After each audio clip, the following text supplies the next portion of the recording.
Hello everyone, we will now see our first machine tutorial, that is basic sizing. Let's first see the CAD model. You can see here I have opened a CAD model in Creo. So this is a bushing assembly. So it has a pin part, then at the center we have a bushing part, and these two are the bosses. Now we'll use different mesh sizes for different parts. You can see here we have added some particular classes which we'll be using for defining the meshing attribute. So you can see here for pin part we have added size A class, for pushing part we have added size B class, and for boss we added size C class. So these are the classes we will be using to define the meshing attributes. So likewise, one can add any number of classes based on the requirement, or one can use the param from CAD functionality to fetch the mesh sizes as well. So in this tutorial, we'll see how to make use of these classes and set up the meshing related attribute to get the required mesh sizes. Similarly, we added some surface tags also. Maybe I'll just go in the tool parameter, then surface. I'll just select this arrow and I'll just select this surface. So you can see here we have added size a underscore 2d class on this surface because we want to use this class to define the meshing attribute which will give the intended mesh size on this surface. Similarly, we added the same class here on this surface as well. Maybe I can quickly show you that also. So I'll go in the parameter, I'll go in surface, I'll click on this icon, then I'll click surface. So you can see here, size underscore 2d, this class is added on this surface as well. So likewise, one can add the classes which we'll be using to define meshing attribute. So this is all from the CAD modeling point of view. We will now see details of abstract model file. You can see here I have launched the CAENexus, and this is the user interface of CAENexus. Now I'll be using OptiStrat solver, but whatever may be your solver, meshing attribute would remain the same. So the mesh created with one solver can be used with the other solver as well. So just keep in mind that all the meshing attribute will remain the same irrespective of your solver. Now all of you know that we need the classes to create the attribute. So we have seen that in our basic tutorials. So firstly, we will import the classes from the CAD in our abstract model file, and we will use the meshing classes to define the meshing attribute. Now all of you know that to import the classes, we need to go here in the action, then import from CAD, then it will ask for the CAD model from which we want to import the classes. So I'll just select this bushing assembly and I'll click on open. So this will import the classes from that bushing assembly. So you can see here, these are the classes which are present in my CAD model, and now we have imported those classes in our abstract model file. Maybe I'll just save this abstract model file. So I'll click on the save icon. I'll just give maybe pushing underscore opticstrut.amf, and I'll just click on save. So this way I'm saving my abstract model file. Now we will be using these classes to set up a meshing related attribute. Now all of you know that we added size A, size B and size C class in our CAD model because we want to use these classes to set up meshing related physics. So let's give the mesh size attribute. So for that, I'll just first select the size A class. Then in the meshing tab, I'll click on create. Then I'll go to mesh size and I'll just select absolute.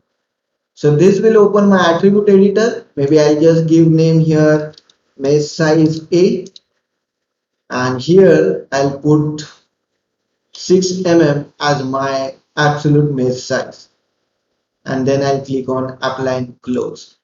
So this way I have created my mesh size attribute with size A class. Similarly, I'll create with size B and size C class. So I'll just select size B class, then I'll go in create, mesh size, absolute.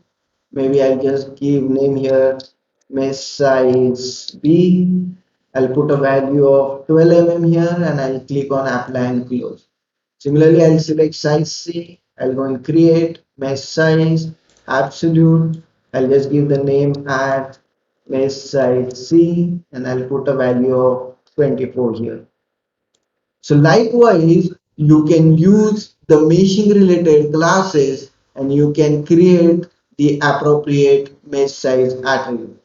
So you can see that I have used size A class to define a minimum mesh size. After that, size B class to define somewhat higher size, and size C class to define a more higher mesh size. Similarly, I use my 2D class, that is size underscore 2D. I'll just go in the create, I'll just select mesh size and I'll just select absolute. Maybe I'll put here mesh size A underscore 2D and I'll just put a value of 3 mm and I'll click on apply and close. So this way I am creating mesh size attribute to capture or to have the different mesh sizes in my CAD model. Now apart from this, we will be creating two more attributes to capture the curvature. So we want to capture the curvature in our CAD model with the help of mesh. So for that we need two more attribute called as mesh curvature attribute. So for that I'll just select my model class, then I'll go in create, then I'll just select mesh curvature, I'll select relative and I'll put a value of 0.02. So this will capture the curvature with respect to full model. I'll just click on apply and close, and this way we have created our mesh curvature attribute. Now by capturing the curvature, we need to set up some limiting value also. For that, we need to define another attribute called as minimum mesh curvature attribute. So that attribute will help me to limit my mesh curvature size while capturing the curvature. So I'll just again click on the model class, then I'll click on create. So you can see here minimum curvature size is there, then I'll just select absolute and I'll put a value of 0.2 mm for my minimum curvature size. I'll then click on apply and close, and this way we are done with our mesh curvature attribute. So that's all about the basic meshing attribute. We will now create our simulation model. So all of you know that to create the simulation model, we have to click on this icon.